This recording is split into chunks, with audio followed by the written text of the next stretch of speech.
Hello and welcome to Coffee Chat with me, Jody Misiak. And today I'm breaking open some hard truth. So grab your coffee, your tea, and come chat with me. So the truth is, being a mom is hard. It is hard work. I've always wanted to be a mom forever, but I never even thought of all the challenges and struggles and all the stress that might come with being a mom. It's like, once you're a mom for life. And there's just so much. I think about it sometimes. And actually, when I find myself comparing people that do not have kids, I'm like, wait a second. Like, there's so much more on my plate. And that doesn't mean that they don't have their own plates that are full. But we have to remember as moms that sometimes we can't do it all. There's actually a really fun saying in the Course of Miracles that I read by Gabby Bernstein. You can do it all, but you can't do it all right now. And as a mom, we have to realize that sometimes we have to put things down or on hold. And one thing that does not go on hold, in my opinion, is you. So it's like, I know another mom that has 5 children. Her motto was, something's got to give, but it's not going to be me. So with 5 kids, she still puts herself first so she can give to her 5 kids. So yes, being a mom is super hard. It's challenging. And at the same time, we get lost in the challenges and the struggles and the craziness of being a mom, that we lose sight of who we are and what we want to do. So I don't want to throw more stress on your mama plate, because that's not fun. I just want to have you recognize that and maybe just look at your life. Like, are you giving time for you? And here's a fun thing that we can just talk about. Like, yes, being a mom's hard. And why is it so hard? Well, we have a million things. You don't just have to take care of your house. Kids to take care of. And as they get older, more things happen. So we just have so much to do.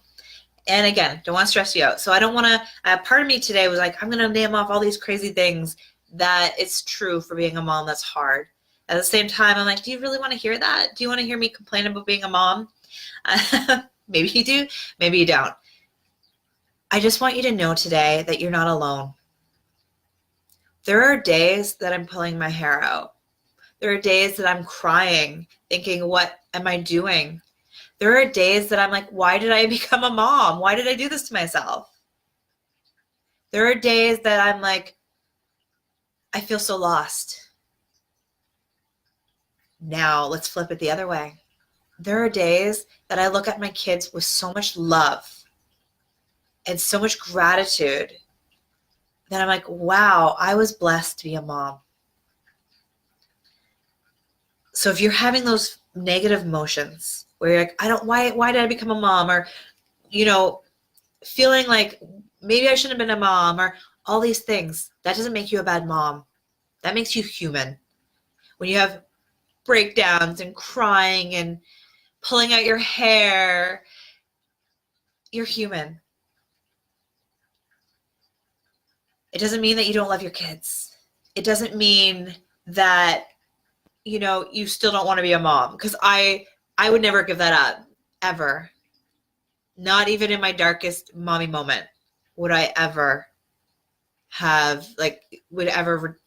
give that back. I love being a mom, but that doesn't mean that I don't have moments that I'm like, what have I done to my life? And that's usually when I need to check in with myself and be like, what am I missing in my life to fill me up?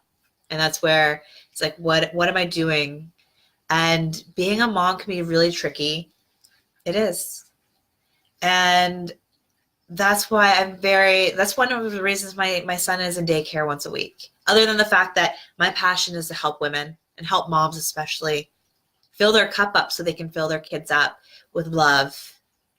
Because when we're full of love, then we can give our kids so much more. And then it's just this ripple. And then they can give more to other people in their life. And it's just this amazing wave of love. So I'm so passionate about that. So that's one of the reasons, though, I have my Wednesdays for me. And actually, it was supposed to be 2 days starting in September. And the daycare actually We lost paperwork. Anyways, it doesn't really matter. But anyway, so I only have one day right now. And I'm looking actually in this coming September. So last September, I was supposed to have 2 days. And actually to have 3. Yes, it's for business, but it's also for me. There's also times where my husband, he's like, I'm going to take the kids to the grandparents so they can spend time with them. It's not that I don't want to see my in-laws. I actually look forward to going there. It's at the same time that we're trying to find this balance of when can I have my me time and my work, like kind of do some work that I'm very passionate about, some writing, and just like, so my kids get out and see their grandparents. Like, it's just a fine line of balancing. And sometimes it works out, sometimes it doesn't. But I'm always more full when I take that time. And if you don't want to be away from your kids for an overnight or a weekend or even a full day, every so often plan an outing, go to the spa, go for a walk. If you have a partner, a spouse, or a sister or brother, like anybody you trust. Let's go with trust. I don't want you to be stressing out when you're out away. Somebody you trust to watch your kid or kids or children when you're out. And it could even be just a walk for an hour, go out for coffee, do whatever, like just to get out of the house. Stepping outside of the house is, like, for me anyways, is one of the biggest things. And at first I felt like, oh, but I'm not spending time with my kids. I love being a mom. It's this tug of war we do. Where it's like,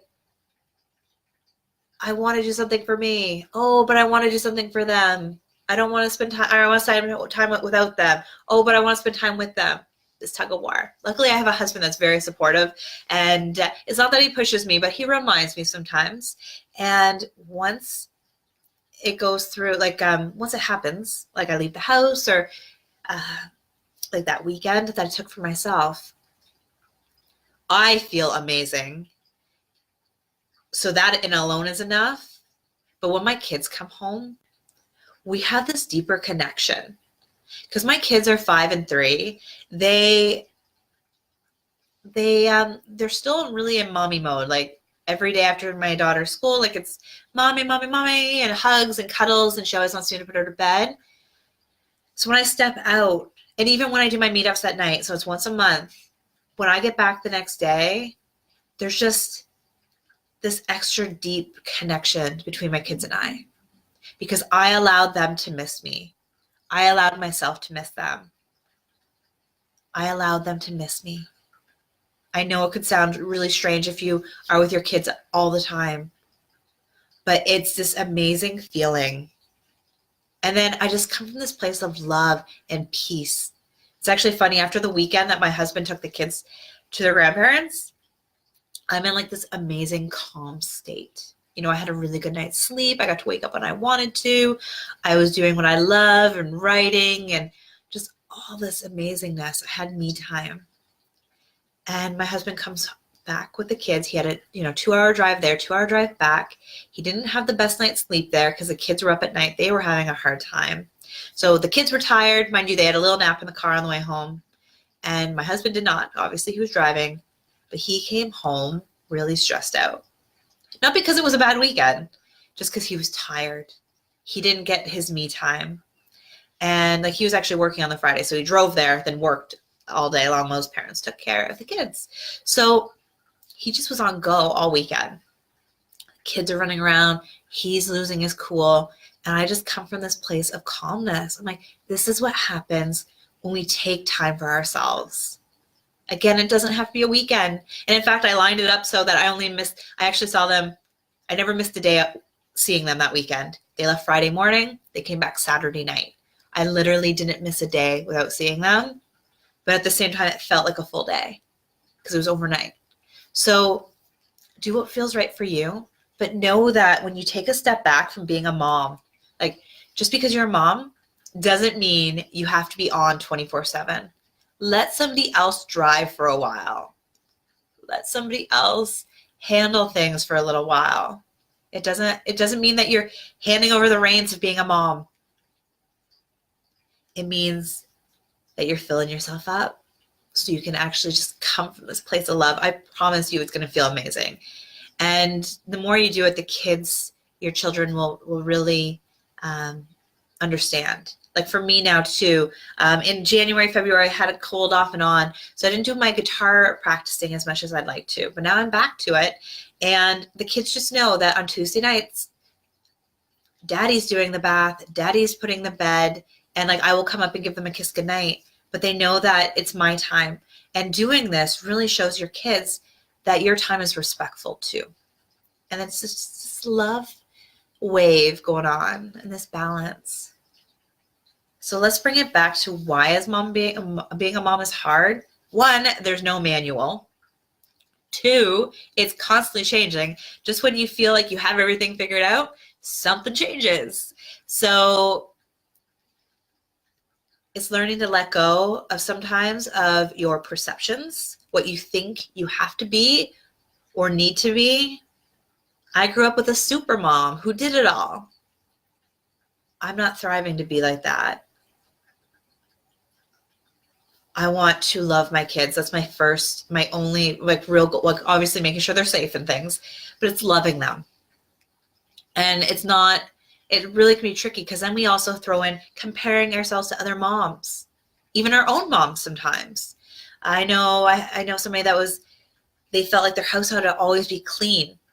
And then they realized, well, their mom did that, but their mom was a stay-at-home mom, and their mom and this mother was not. She was working full time. So sometimes we have to change our perspectives, change our thoughts and our ideas of what something should be or has to be, and just do what feels right in a loving way. And that includes loving ourselves through it. Because looking at my mom, it's like she gave to us so much, and I'm so grateful for it. And at the same time, like there was so much time where she was just so worn out on her own. So it's just really giving yourself some time to just be present with yourself. And then know that when you're having stressful times, sometimes it just takes a step back. Maybe it's not, I think we don't really do timeouts in our house, but I think sometimes timeouts they're actually more for the parent than the child. Because it gives you that time away from your child. So instead of giving your kid a timeout, it's like, maybe you need to go do something, go for a walk. If you have a significant other, tag them in, be like, tag, you're it. I'm going for a walk. I will be back. Nothing big is going on. I just need a walk. I need a minute. It's simple as that. Now, if you don't have somebody with you in your house 24/7, maybe it's becoming friends with your neighbors, or if your kids are old enough, being, okay, I'm stepping like into another room for a little bit, like depending on your age, the age of your child. For us, my kids, again, are like 3 and 5, and they actually, for years now, have been respecting the bathroom. When I'm in the bathroom, I don't have to be going to the bathroom, but I will go there to just be. And they know when the door is closed to leave mommy be. That's her time. Yes, every so often they will forget. They're kids. But for them, or usually my husband's like, leave your mom alone. But normally they respect it. We have open door policy, so half the time it's open. So they know when the door is closed, just leave mommy be. She needs some time. And the more you do that, your kids will realize that they need to leave you alone in those moments. They'll give you some breathing room. And then it also shows your kids the importance of being alone and feeling their emotions. Because we live in a society where it's go, go, go, go, go. I have to be like so-and-so. I have to do this. I have to do that. And it's exhausting. So showing our kids that we need to take time for ourselves also shows, like, it just really, it's a ripple effect. It really is. So give yourself a break. You know, it doesn't have to be a lot. Breathe through it. And yeah, being a mom is so difficult. So if you're finding yourself in a difficult situation right now, breathe through it. Get help if you need to, like reach out for help. And actually in last week's Self-Care 101, I actually forgot the number one category too, that I added later, because in my opinion, it's super important. And so I said 7, or I said there was 8 categories. And last week I actually just said 7. I just realized now. And the 8th one is support. It's getting support. It's building a supporting community. And really just having support when you need it and reaching out for it, because you don't have to do it alone. And it can be challenging at times, because I know for me, like the last year, half my support system was unavailable because they were doing their own, like they were going through their own thing and they needed support.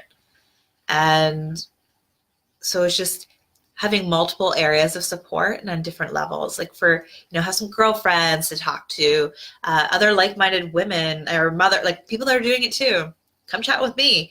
And it really is just having support surrounding you and talking through it. Just because you have negative thoughts, or if you do, maybe you don't. But I know for me, I yank my hair out.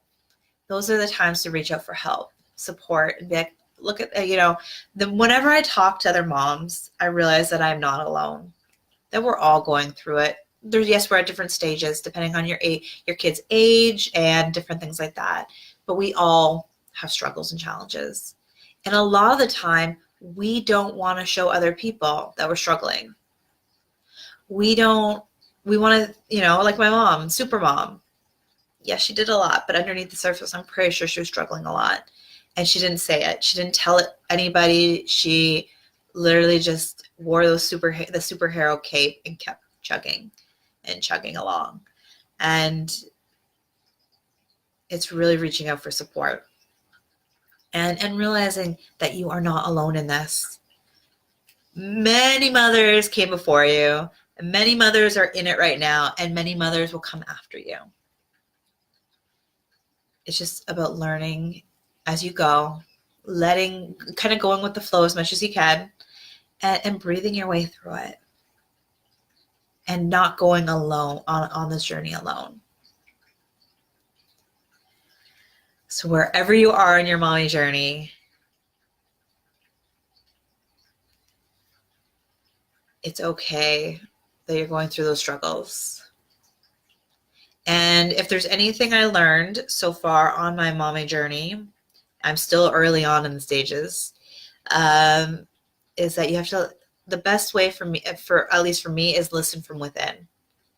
I've really built a relationship with my inner guidance system. And the biggest way for me it was slowing down. I was always on go, busy, busy, busy. And I've created space in my life to listen. And just the other week, actually, this isn't related to moms, but this is super cool, is I actually had a live interview with another expert in her community on Facebook. And I was getting ready, and I was like, okay, is that 12 o'clock CST time? I was like, okay, so that's 2 o'clock here. I'm like, wait a second. Like something in my brain was telling me, double check.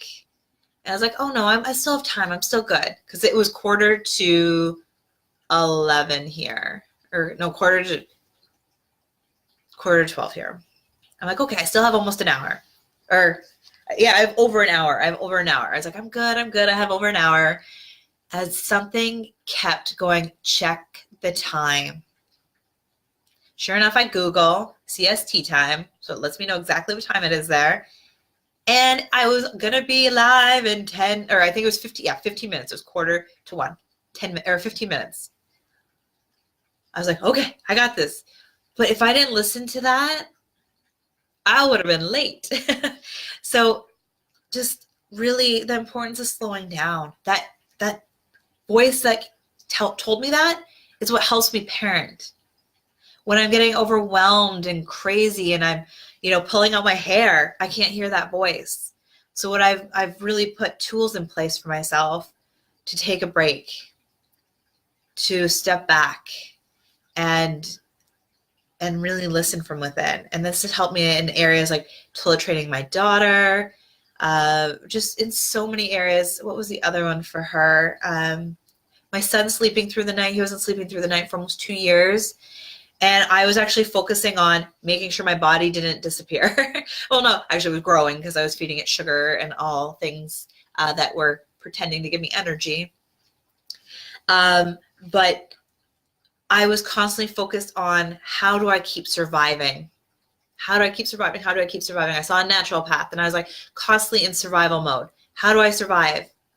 And I actually got so sick of surviving. I'm like, screw this, I'm done with surviving. I actually canceled, or I was supposed to do more Reiki and massage. And I was like, I am so done with this. I'm so done with surviving.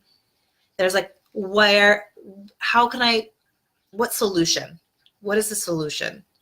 So for like a couple days, actually the timing was, I can't remember exactly, but he was sleeping through the night, and a week after I made this decision, just throwing up survival mode and focusing on the solution. I literally just opened up space. Instead of like, I need to survive, I took a step back and I was like, okay, what can we do for him to sleep through the night? And in a week, and it was only because it was a week because we actually wanted to get my daughter over to my sister's house so she wouldn't have to be up at night while we were trying something out with my son, because she deserves to sleep. So it literally was just not me feeding him and letting my husband go and tend to him so he knew he wasn't alone. It wasn't even really crying it out, because I'm not a big fan of crying it out, but it was just letting him know. And then he went back to bed. And it took just that night. And I think it was a little rocky for a couple days there, but then it was over.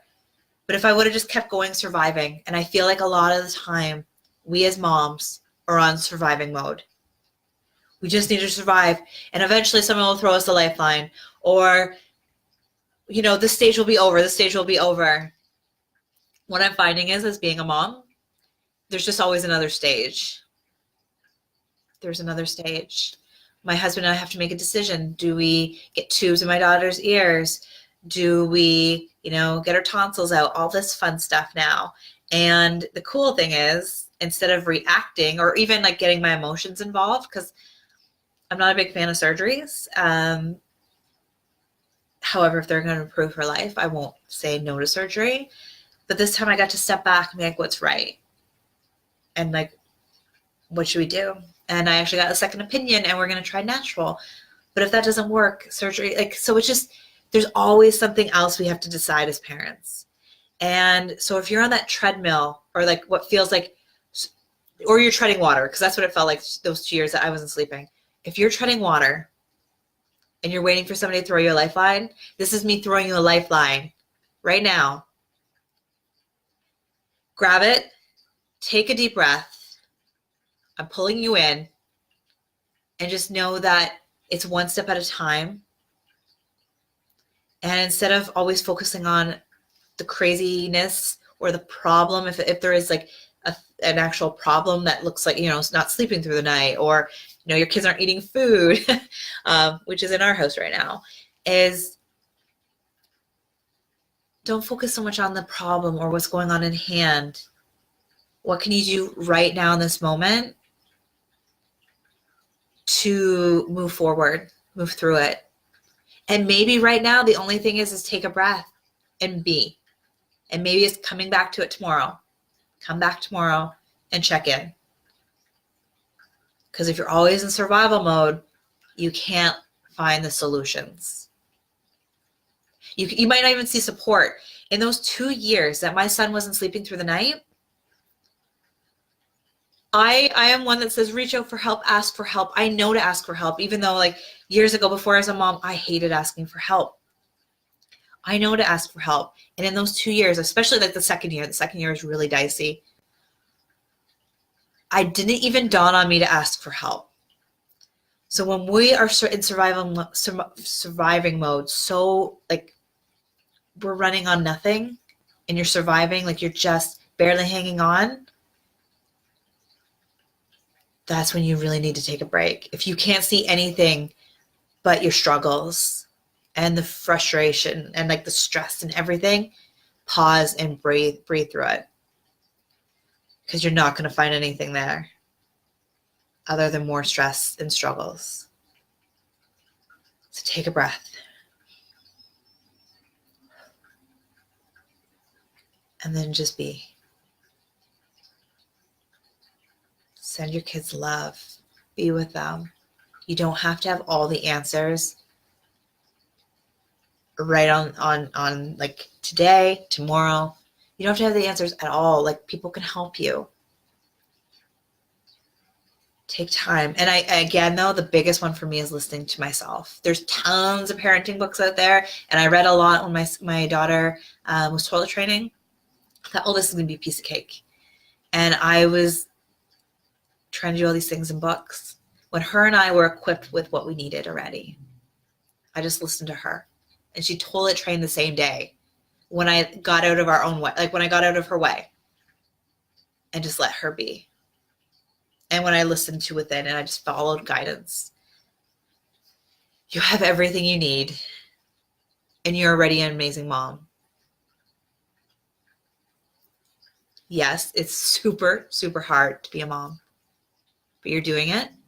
You just take it one day at a time, one challenge at a time, one struggle at a time, one meltdown at a time. Pick yourself back up, give yourself a big hug, and move forward. And with all these things, try to take some kind of lesson from it. Like I said, my Mother's Day trip, I can't remember if it was this coffee chat now, because this one's going on too for a long time. But I think it was last coffee chat. I'm learning from like my Mother's Day road trip last year, where I actually, got stressed out over, I had over high expectations, and, there is just a lot going on. And so just learn from them. Sure, you have meltdowns. Sure, you get stressed out. Just try and learn something from it. And maybe you don't sometimes, and that's okay too. You're like, okay, wow, something's showing up a couple times, and I still haven't paid attention. Now it's time to look at it. It's okay. I think I've chatted enough today. I am sending you so much love, and just know that you're not alone. I hope you have a beautiful, beautiful day. Bye for now.